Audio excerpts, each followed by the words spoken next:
তুমি কি আর কিছু রান্না করোনি? শুধু কাঁচা মরিচ, পেঁয়াজ আর এই শুধু ভাত আমি কি করে খাবো বলো? এগুলো আমার খেতে একদমই ভালো লাগে না। তুমি কোনো তরকারি রান্না করোনি, এগুলো কি খাওয়া যায় বলো? মিনা, আমি তো জানি রে মা, তোর এগুলো খেতে কষ্ট হবে, তবুও একটু কষ্ট করে খেয়ে নে। পরের বেলায় আমি তোকে তরকারি দিয়ে ভাত দেব। আমি কি করব বল? এতটুকুনি চালের ব্যবস্থাই করেছি খুব কষ্ট করে, আমি যে কোনো তরকারির ব্যবস্থা করতে পারিনি রে মা। মা, তুমি সবসময় বলো তরকারি দিয়ে ভাত দেবে, সবসময় আমাকে কাঁচা লঙ্কা পেঁয়াজ দিয়ে ভাত খেতে দাও। আমি এগুলো খাবো না, তুমি খাও এগুলো। তোমার কাছে টাকা নেই, তাহলে না খেয়ে থাকলেই তো পারি। আমি খাবো না, চলে যাচ্ছি। মিনা, যাস না মা, কোথায় যাচ্ছিস? খেয়ে তো যা। এভাবে না খেয়ে কি করে থাকবি তুই? আমার এই মেয়েটাকে নিয়ে আমি যে কি করি? আমার কাছে যে অত টাকা নেই, এই মাসে কারোর বাড়িতে কাজও করতে পারেনি।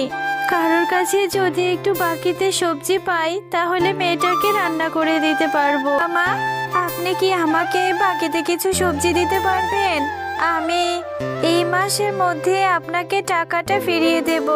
আমার ঘরে যে কোনো রান্না করার মতো সবজি নেই গো মামা, দিলে আমার বড্ড উপকার হতো। আরে শেফা, এভাবে বাকিতে আমি কোনো সবজি দিতে পারবো না। বাজারে শীতের প্রথম সবজি তুলেছি, এসব সবজির অনেক টাকা দাম। এগুলো টাকা দিলেই তোকে দিতে পারবো। আর বায়না ধরিস না তো, এত কথা না বলে বাড়িতে যা।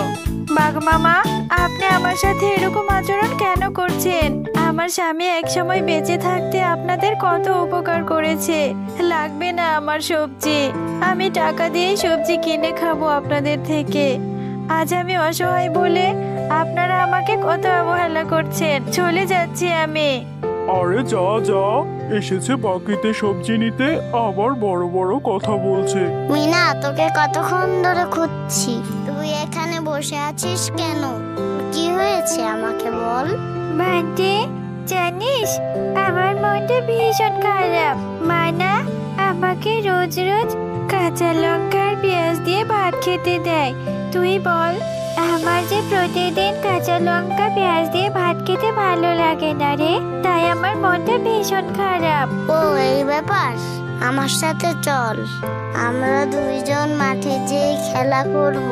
নতুন ফুটবল কিনেছি, খেললে দেখবে তোর মনটা ভালো হয়ে যাবে।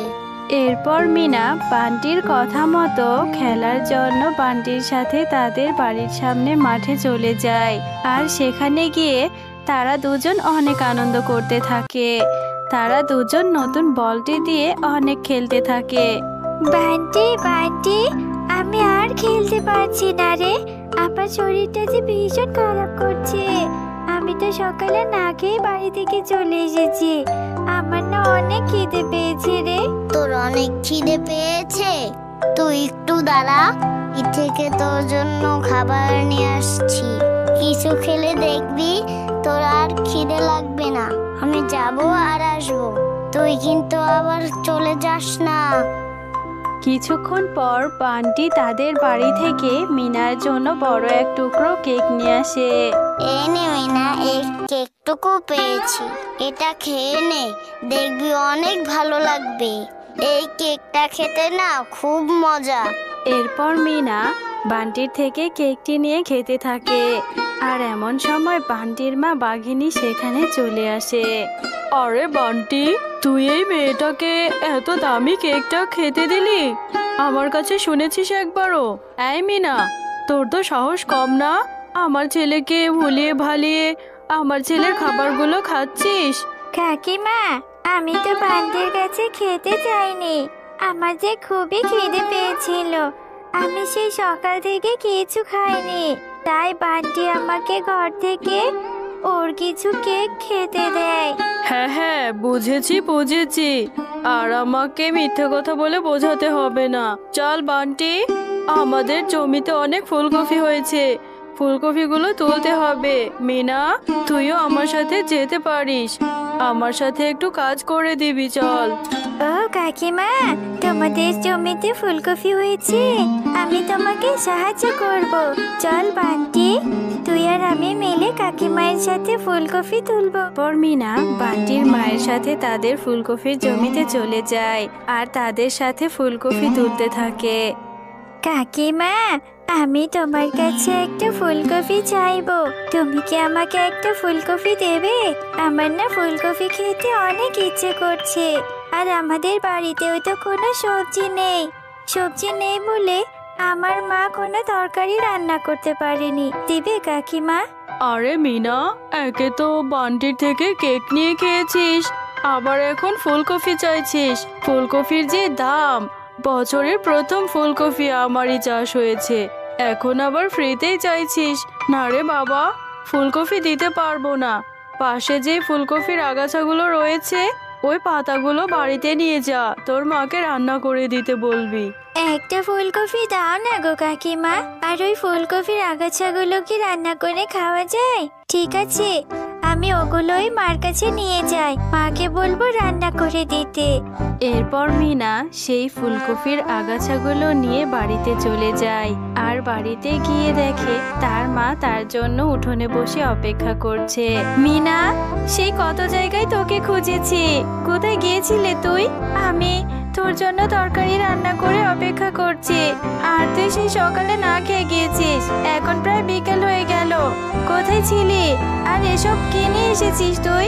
মা, তুমি এই ফুলকপির পাতাগুলো আমাকে রান্না করে দিবে? আমি না বাঘিনী কাকিমার সাথে ওদের ফুলকপি তুলে দিয়েছি, ওদেরকে কাজ করে দিয়েছি।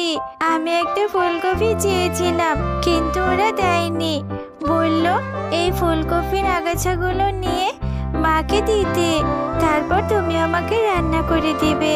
মিনা, তোর যা খুশি তুই তাই কর। তুই কেন গিয়েছিলি? তুই বাঘিনী ভাবির সাথে কেন গিয়ে কাজ করেছিস বল? তোকে এই ফুলকপির আগাছাগুলো ধরিয়ে দিল আর তুই নিয়ে চলে আসলি। এমন দিনও আমাকে দেখতে হলো। তুই এক্ষুনি এই ফুলকপির আগাছাগুলো ফেলে দে, ঘরে রান্না করে রেখেছি, যা গিয়ে খেয়ে নে।